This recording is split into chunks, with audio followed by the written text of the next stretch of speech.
All right, so we got some tight hip flexors. What do we do about it, right? You're always feeling it, it's tight, my hip flexors are tight. Well, let's start with what is your hip flexor? Your hip flexor is basically comprised of 4 different muscles.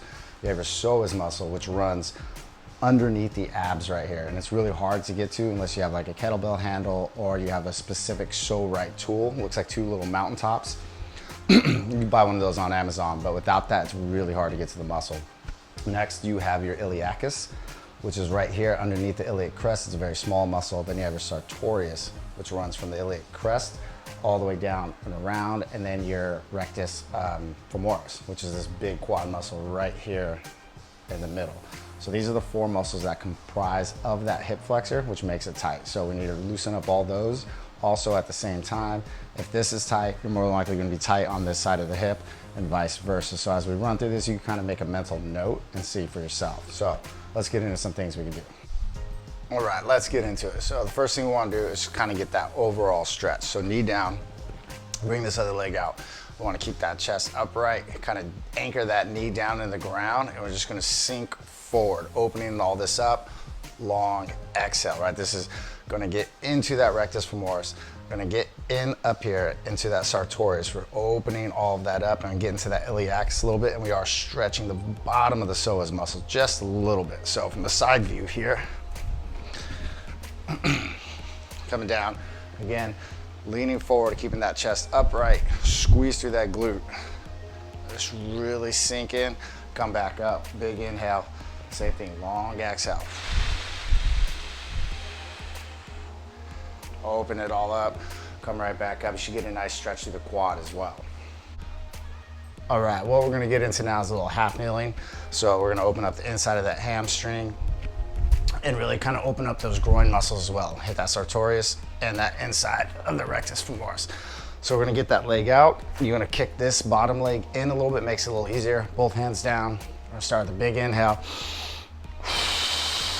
And long exhale, pushing all the way back, keeping the hips high, dropping that chest, try to get all the way to the heel and right back up. If you can't get to the heel, that's fine.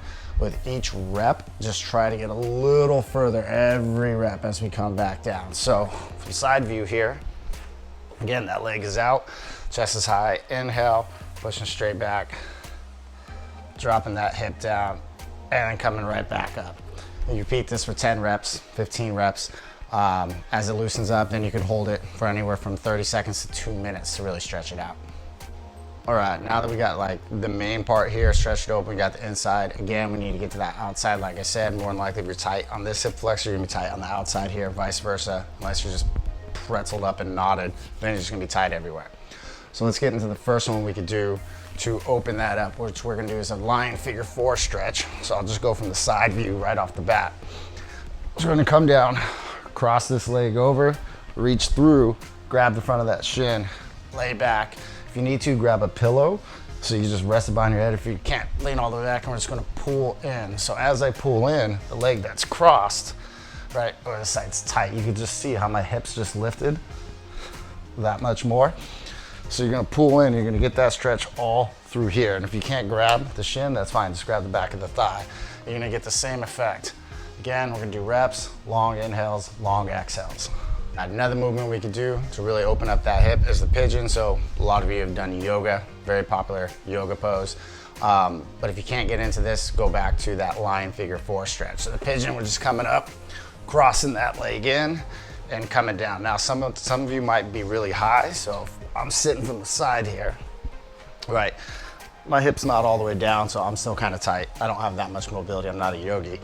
But one thing you could do is you could kind of roll it to the side, really dig in, bring it back, kind of roll, get down to those forearms, and kind of just start rolling. Exhale, as we roll that hip to the ground, come back up, inhale, exhale.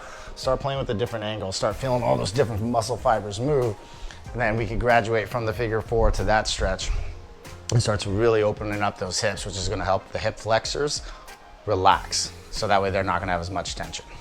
Last one we're gonna go through, classic butterfly. However, instead of just being like in the middle of the floor, right, you're crossing, you're leaned over like this is a pain in the ass, not good for your posture. You're just overstretching your already overstretched muscles when we're sitting all day. Everything we do is in front of us. So we wanna get up against a wall, something like that. Scoot your butt back. Get all the way up in that corner. From here, we can just pull in. We can keep that back upright. Nice little arch in the lower back, keeping that spine neutral. And very easily, just put our palms down. Just relax, hang out, watch TV. Long exhales, open everything up, feeling everything open from this side, feeling everything open from this side. And when you do this, also take your fist, put it under your legs, and see which one rises higher. You'll see my left one rises a little bit higher than my right. Everyone's a little different, but just start working at it. You can kind of even use your palm and start moving some of those muscle fibers around.